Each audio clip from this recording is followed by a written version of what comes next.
ओम नमः सिद्धेभ्यः। सिद्धं सम्पूर्णभव्यार्थ सिद्धे कारणमुत्तमं प्रशस्तदर्शनज्ञान चारित्रप्रतिपादिनं सुरेन्द्रमुकुटाश्लिष्ट पादपद्मांशुकेशरं प्रणमामि महावीरं लोकत्रितयमङ्गलम्। जय बोलो अनंतानंद सिद्ध परमेष्ठी भगवान की जय। जय बोलो देवादिदेव आदिनाथ भगवान की जय। जय बोलो देवादेव रामचंद्र भगवान की जय। जय बोलो अंतिम शासन नायक महावीर भगवान की जय। आचार्य गुरुवर रविशेन गुरुदेव की जय। आचार्य गुरुवर कुंतु सागर जी गुरुदेव की जय। आचार्य गुरुवर आर्य कनक आत्मानंदी गुरुदेव की जय। अनेकांतमय स्याद्वाद धर्म की जय। जिनवानी सरस्वती माता की जय।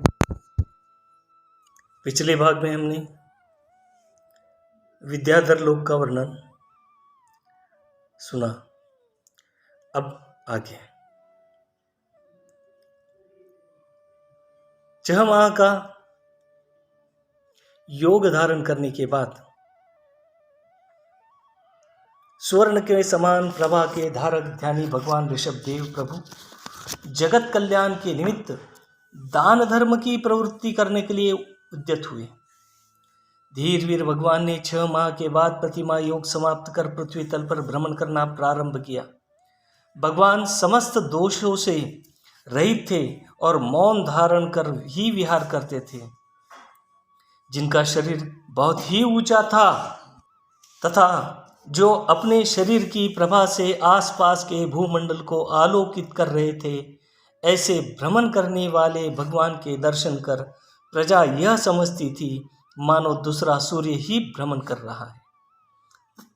वे जिनराज पृथ्वी तल पर जहाँ जहाँ चरण रखते थे वहाँ ऐसा जान पड़ता था मानो कमल ही खिल उठे हो।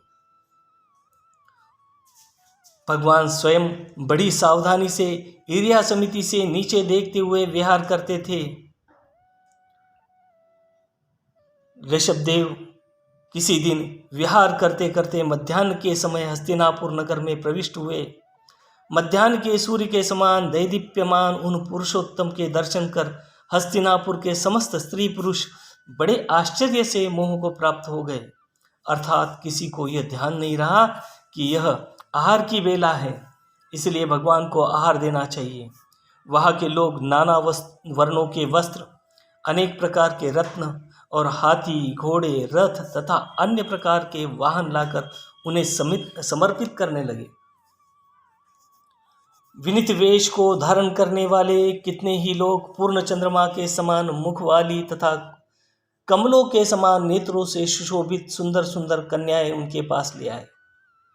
जब वे पवित्रता कन्याएं भगवान के लिए रुचिकर नहीं हुई, तब वे निराश होकर स्वयं अपने आप से ही द्वेष करने लगे।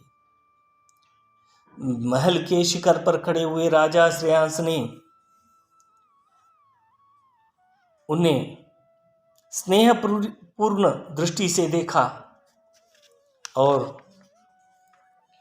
देखते ही उन्हें पूर्व जन्म का स्मरण हो आया। राजा श्रेयांस महल से नीचे उतरकर अंतपुर तथा अन्य मित्रजनों के साथ उनके पास आया और हाथ जोड़कर स्तुति पाठ करता हुआ प्रदक्षिणा देने लगा। सर्वप्रथम राजा ने अपने केशों से भगवान के चरणों का मार्जन कर आनंद के आंसुओं से उनका प्रक्षालन किया। रत्नमयी पात्र से अर्घ्य देकर उनके चरण धोए, पवित्र स्थान में उन्हें विराजमान किया और तदनंतर उनके गुणों से आकृष्ट चित्त हो कलश में रखा हुआ इक्षु का शीतल रस लेकर विधि पूर्वक श्रेष्ठ पारणा कराया।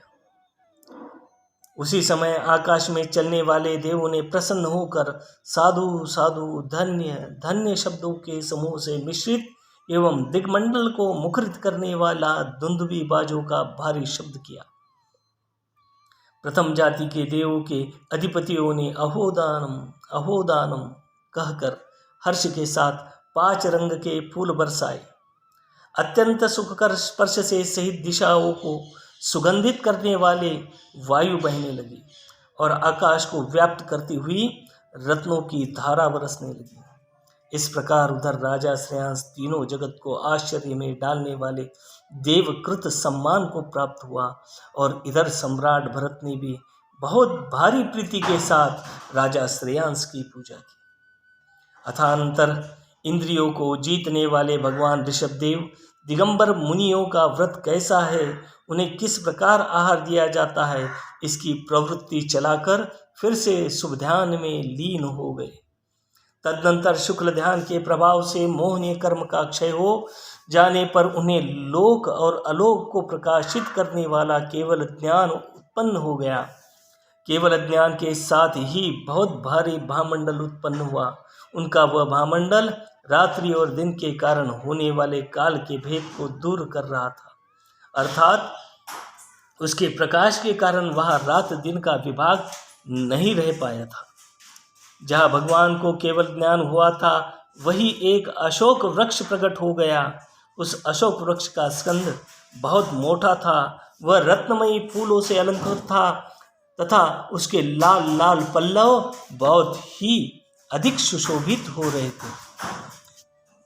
आकाश में स्थित देवों ने सुगंधी से भ्रमरों को आकर्षित करने वाली एवं नाना आकार में पड़ने वाली फूलों की वर्षा की, जिनके शब्द क्षोभ को प्राप्त हुए समुद्र के शब्द के समान भारी थे। ऐसे बड़े बड़े दुंदुभी बाजे अदृश्य शरीर के धारक देवों के द्वारा कर पल्लवों से ताड़ित होकर विशाल शब्द करने लगे, जिनके नेत्र कमल की कलिकाओं के समान थे तथा जो सर्व प्रकार के आभूषणों से सुशोभित थे। ऐसे दोनों ओर खड़े हुए दो यक्ष चंद्रमा की हंसी उड़ाने वाले सफ़ेद चमर इच्छानुसार चलाने लगे, जो मेरु के शिखर के समान ऊंचा था। पृथ्वी रूपी स्त्री का मानो मुकुट ही था और अपनी किरणों से सूर्य को तिरस्कृत कर रहा था।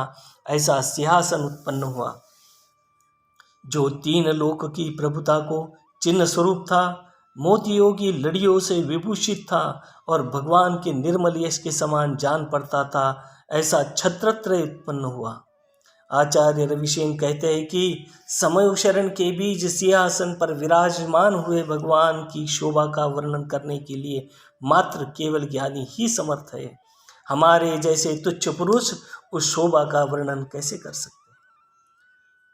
तदनंतर अवधि ज्ञान के द्वारा भगवान को केवल ज्ञान उत्पन्न होने का समाचार जानकर सब इंद्र अपने अपने परिवारों के साथ वंदना करने के लिए शीघ्र ही वहाँ आए। सर्वप्रथम ऋषभसेन नामक मुनिराज इनके प्रसिद्ध गंधर्व हुए। उनके बाद महावैराग्य को धारण करने वाले अन्य अन्य मुनिराज भी गंधर्व होते रहे। उस समवशरण में जब मुनि, श्रावक तथा देव आदि सब लोग यथास्थान अपने अपने कोठे में बैठ गए, तब गंधर्व ने भगवान को उपदेश देने की प्रेरणा की। भगवान, आप अपने शब्द से देव दुंदुभियों के शब्द को तिरोहित करते एवं तत्वार्थ को सूचित करने वाली निम्नांकित वाणी कहने लगे। उन्होंने कहा कि इस त्रिलोकात्मक समस्त संसार में हित चाहने वाले लोगों को एक धर्म ही परम शरण है, उसी से उत्कृष्ट सुख प्राप्त होता है। प्राणियों की समस्त चेष्टाएं सुख के लिए हैं और सुख धर्म के निमित्त से होता है। ऐसा जानकर हे भव्यजन, तुम सब धर्म का संग्रह करो। बिना मेघों के वृष्टि कैसे हो सकती है और बिना बीज के अनाज कैसे उत्पन्न हो सकता है। इस तरह बिना धर्म के जीवों को सुख कैसे उत्पन्न हो सकता है। जिस प्रकार पंगु मनुष्य चलने की इच्छा करे, गूंगा मनुष्य बोलने की इच्छा करे और अंधा मनुष्य देखने की इच्छा करे, उसी प्रकार धर्म के बिना सुख प्राप्त करना है। जिस प्रकार इस संसार में परमाणु से छोटी कोई चीज़ नहीं है और आकाश से बड़ी कोई वस्तु नहीं है, उसी प्रकार प्राणियों को धर्म से बड़ा कोई मित्र नहीं है। जब धर्म से ही मनुष्य संबंधी भोग, स्वर्ग और मुक्त जीवों को सुख प्राप्त हो जाता है, तब दूसरा कार्य करने से क्या लाभ। जो विद्वज्जन अहिंसा से निर्मल धर्म की सेवा करते हैं, उन्हीं का ऊर्ध्वगमन होता है। अन्य जीव तो तिर्यक लोक अथवा अधोलोक में ही जाते हैं। जो सम्यक दर्शन से संपन्न है तथा जिन्होंने जिन शासन का अच्छी तरह अभ्यास किया है वे स्वर्ग जाते हैं और वहाँ से च्युत होने पर रत्नत्रय को पाकर उत्कृष्ट मोक्ष को प्राप्त करते हैं। वह धर्म गृहस्थों और मुनियों के भेद से दो प्रकार का है। इन दोनों के सिवाय जो तीसरे प्रकार का धर्म मानते हैं वे मोह रूपी अग्नि से जले हुए हैं। 5 अनुव्रत, 3 गुणव्रत और 4 शिक्षाव्रत यह गृहस्थों का धर्म है। जो गृहस्थ अंत समय सब प्रकार के आरंभ का त्याग कर शरीर में भी निष्प्रह हो जाते हैं तथा समता भाव से मरण करते हैं वे उत्तम गति को प्राप्त होते हैं। 5 महाव्रत, 5 समितियाँ और 3 गुप्तियाँ यह मुनियों का धर्म है। जो मनुष्य मुनि धर्म से युक्त होकर शुभ ध्यान में तत्पर रहते हैं वे इस दुर्गंधिपूर्ण विभित्स शरीर को छोड़कर स्वर्ग अथवा मोक्ष को प्राप्त होते हैं। जो मनुष्य उत्कृष्ट ब्रह्मचारी दिगंबर मुनियों की भावपूर्वक स्तुति करते हैं वे भी धर्म को प्राप्त हो सकते हैं। वे उस धर्म के प्रभाव से कुगतियों में नहीं जाते किंतु उस रत्नत्रय रूपी धर्म को प्राप्त कर लेते हैं जिसके की प्रभाव से पाप बंध से मुक्त हो जाते हैं। इस प्रकार देवादिदेव भगवान ऋषभ देव के द्वारा कहे हुए उत्तम धर्म को सुनकर देव और मनुष्य सभी परम हर्ष को प्राप्त हुए। कितने ही लोगों ने सम्यक दर्शन और सम्यक ज्ञान को धारण किया, कितने ही लोगों ने गृहस्थ धर्म अंगीकार किया और अपनी शक्ति का अनुसरण करने वाले कितने ही लोगों ने मुनिव्रत स्वीकार किया।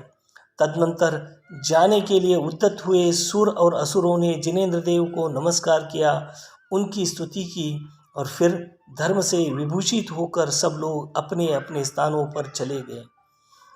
भगवान का गमन इच्छावश नहीं होता था, फिर भी वे जिस देश में पहुँचते थे वहाँ 100 योजन तक का क्षेत्र स्वर्ग के समान हो जाता था। इस प्रकार अनेक देशों में भ्रमण करते हुए जिनेंद्र भगवान ने शरणागत भव्य जीवों को रत्नत्रय का दान देकर संसार सागर से पार किया था। भगवान के 84 गंधर्व थे और 84,000 उत्तम तपस्वी साधु थे। वे सब साधु अत्यंत निर्मल हृदय के धारक थे तथा सूर्य और चंद्रमा के समान प्रभा से संयुक्त थे। इन सब से परिवृत्त होकर भगवान ने समस्त पृथ्वी पर विहार किया था। भगवान ऋषभ देव का पुत्र राजा भरत चक्रवर्ती की लक्ष्मी को प्राप्त हुआ था और उसी के नाम से यह क्षेत्र संसार में भरत क्षेत्र के नाम से प्रसिद्ध हुआ था। भगवान ऋषभ देव के 100 पुत्र थे जो एक से एक बढ़कर तेज और कांति से सहित थे तथा जो अंत में श्रमण पद मुनि पद धारण कर परम पद निर्वाण धाम को प्राप्त हुए थे। उन 100 पुत्रों के बीच में भरत चक्रवर्ती प्रथम पुत्र था जो कि सज्जनों के समूह से सेवित अयोध्या नाम की सुंदर नगरी में रहता था। उसके पास नवरत्नों से भरी हुई अक्षय 9 नदियाँ थी, 99,000 खाने थी, 3 करोड़ गायें थी, 1 करोड़ हल थे, 84 लाख उत्तम हाथी थे, वायु के समान वेग वाले 18 करोड़ घोड़े थे, 32,000 महाप्रतापी राजा थे, नगरों से सुशोभित 32,000 ही देश थे, देवलोक सदा जिनकी रक्षा किया करते थे ऐसे 14 रत्न थे और 96,000 स्त्रियां थी। इस प्रकार उसके समस्त ऐश्वर्य का वर्णन करना अशक्य है, यानी कठिन कार्य है। पोदनपुर नगर में भरत का सौतेला भाई राजा बाहुबली रहता था। वह अत्यंत शक्तिशाली था। जब भरत शतखंड पर विजय प्राप्त कर अयोध्या नगरी वापस लौट रहे थे तब चक्ररत्न अयोध्या नगरी में प्रवेश नहीं कर रहा था।